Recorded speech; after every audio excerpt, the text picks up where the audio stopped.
एक चीज़ दिखाएं, एक चीज़ आप लोगों को, रुको ये देखो, ये जो दो कुत्ते बैठे हैं, दो कुत्ते ये दरवाजे पे ऐसे ही बैठे रहते हैं, ऐसे ही एकदम।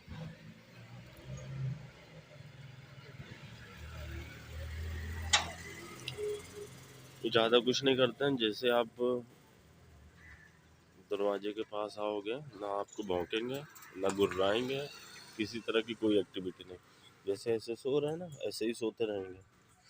ये भी नहीं पता चलने देंगे कि इन दोनों को मालूम है कि आप आए हो। लेकिन जैसे आप इस जगह पैर रखेंगे दरवाज़ा खटखटाने के लिए, ये तुरंत उठ के काट लेते हैं पैर में। और सिर्फ काटते नहीं हैं, जितना मांस निकाल सकते हैं मांस निकाल लेते हैं। अब तक 14 लोगों को काट चुके हैं। भोजपुरी में बोले तो घड़ियाँ नोच लेना कोई सारे, बड़ा आराम है इनका मेहरारू लड़का बच्चे। सोता ही रहता है, भांग का नशा किए रहता है जैसे 24 घंटे, उसको कोई मतलब ही नहीं।